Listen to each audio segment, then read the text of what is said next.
The Broncos have made another big signing in NFL free agency. This time it's Randy Gregory, a name that was rumored around, we talked about yesterday, and now it comes to fruition. Actually, everyone said he was going to go to the Dallas Cowboys or stay with the Dallas Cowboys, but he pulls a 180, right? Mike Garafolo tweeting out that pass rusher Randy Gregory pulling a U-turn. He's agreeing to terms with the Broncos, as Vic Lombardi reported. Cowboys deal fell apart. So we have a Cowboys channel here at Chat Sports. It's our biggest one, and our Cowboys guy Tom Downey was jumping up and down that Randy Gregory is going to stay and the Cowboys are actually going to do something. And then all of a sudden it's like, ooh, you got to be quicker than that kind of moment where the Broncos swoop in and take Gregory from the Cowboys. So let's start the show off early with getting you guys involved. Do you like the signing? We'll expand on it more because it means a lot of things for Von Miller and Chandler Jones. Hint, hint, likely not going to come to Denver. So let me know what you think. Y for yes or N for no. Gregory is expected to sign, by the way, the NFL 2022 free agency and season doesn't officially start until tomorrow, so we use the language of expected to sign a 5-year, $70 million deal. Don't have the guarantees as I'm filming right now. Everyone thought he was going to stay in Dallas. The Cowboys were making a move to keep him in Dallas, and then it does not happen. So there are signs of likely no Von Miller or Chandler Jones coming to Denver now because of this move. And that's a bit of a bummer. But let's try and look at Randy Gregory, see what he can do. Last season for the Cowboys in 12 games, 6 sacks. That's pretty good ratio right there, right? So you hope that if you get 17 games out of him, you're getting double-digit sack numbers from Randy Gregory. And when you're paying someone $70 million, you're going to hopefully see that kind of production because that's what you're paying him $70 million to do. Having said all that, I do have some major concerns.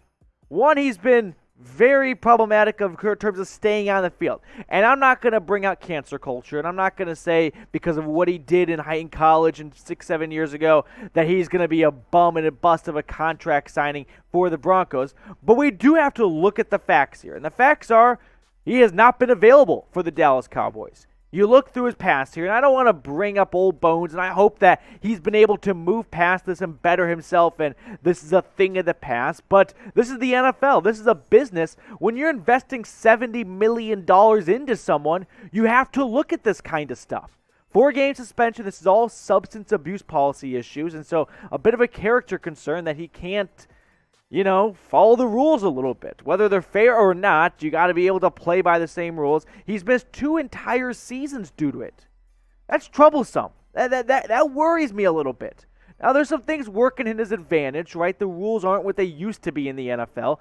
But at the end of the day, the best ability in football is availability, right? Who likes signing someone that doesn't get to play, that gets hurt? And that's got to be a factor into GM George Paton's equation in terms of who's going to give $70 million to. You want to give it to someone that's not going to be on the field for you? That's something you have to consider. But grade the signing for me. A, B, C, D, or F. I'm not going to give it an A. I'll give it a B- because when Gregory's been on the field, this is a second-round pick that's got a high motor, that's an excellent pass rusher, very athletic. He can do a lot of great things. He's got a lot of great moves, and it's going to be a great duo, I hope, between him, Bradley Chubb, and Jonathan Cooper mixed in.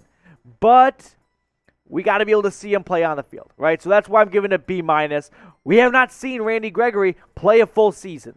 He's had some injuries, too, tossed in there, but I want to see 16, 17 games out of Randy Gregory before I give this move a B+ or an A kind of signing. Broncos free agency news is going to be coming at you quicker and quicker as we get closer and closer to the official start of it. So go ahead, subscribe if you have not already. If you're looking for a spot to get your Broncos news, your Broncos rumors throughout free agency, even the NFL draft in a month and a half, this is it. So hit that big red button and subscribe if you have not already. For all of you that have subscribed, we appreciate you. We're going to get those letters with your names on them to GM George Paton, Russell Wilson. Don't worry, not forgetting about my promise. So, back to Randy Gregory. He's missed nearly 50 games in his career due to suspension. All right, that's a lot of football he's missed out on because he can't stay off the weed. All right, where's What's his name? Stephen A. Gosh, thank you. Where's Stephen A. when you need him, right? So luckily for him, the progressive NFL kind of benefits Randy Gregory a little bit because they're not as strict as they were 5 years ago on weed and substance abuse. And he's going to Denver. You know what's legal in Denver that's not legal here in Texas? I'll let you guys read between the lines there. Now, this likely means there's no Von Miller return, and that's a bummer. I was pulling for it, right? They have the nostalgic effect of what if Von Miller goes to the Rams, comes back with three things: a second-round pick, a third-round pick, and a team that's ready to win a Super Bowl in him for now so he can go back-to-back. That would have been pretty fun. It was a fun ride talking about Von Miller coming back to Denver, reuniting at Mile High, but unfortunately, it's likely not to be after giving Randy Gregory this kind of money, so you're not going to be able to see them spend that money on Gregory and on Von Miller after taking on Russell Wilson's contract and likely an extension coming. There's just not enough, food to go around and feed everyone and stay under the $208 million salary cap. We'll get to the rest of our news and notes from this video in just a moment, but I want to tell you guys about our awesome sportsbook partner, BetUS. Get started now when you go to chatsports.com/bet. Use the promo code right there, Broncos125.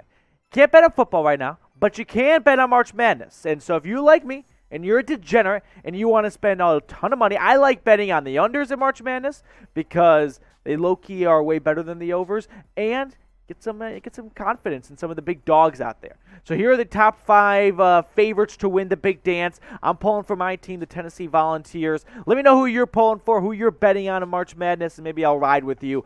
Make all your picks at chatsports.com/bet. Promo code Broncos125.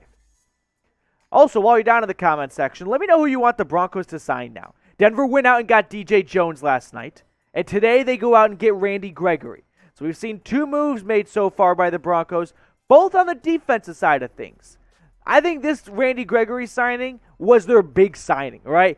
I don't think they're going to go out and sign Orlando Brown or Teron Armstead, 2 top tackles I would have liked to have seen them get to support Russell Wilson so he doesn't start his career in Denver like the last 5 years have been in Seattle, which has been a face full of turf in his helmet because he keeps getting sacked. So I'm guessing Paton goes NFL draft / cheap free agent targets to fill the needs at linebacker and right tackle. I also don't think they're going to go out and get an expensive linebacker because their scheme just doesn't fit to that. Right? They run, well, first off, with Evero coming over from the Rams, I think they're going to see a lot of defenses are doing of we're going to go away from the stereotypical 3 boxy linebackers who can stop the run, and we want to get some fast and athletic guys that can run with tight ends who, by the way, are wide receivers these days, and keep up with all the speed on offense by going speed on defense. As for right tackle, that's a spot that has to be filled. Now, they did sign Calvin Anderson back, but if that's the plan, I'm worried because he couldn't start last year on the team. Right? Bobby Massey beat him out. So maybe they go Anderson versus 3rd-round draft pick or 2nd-round draft pick, and the winner of that is your starting right tackle. It's not a long-term solution at right tackle. If you draft someone in the 2nd round, I guess it is, but, they figure we have bigger fish to fry. We can't solve all of our problems. No team goes into an NFL season with a perfect roster.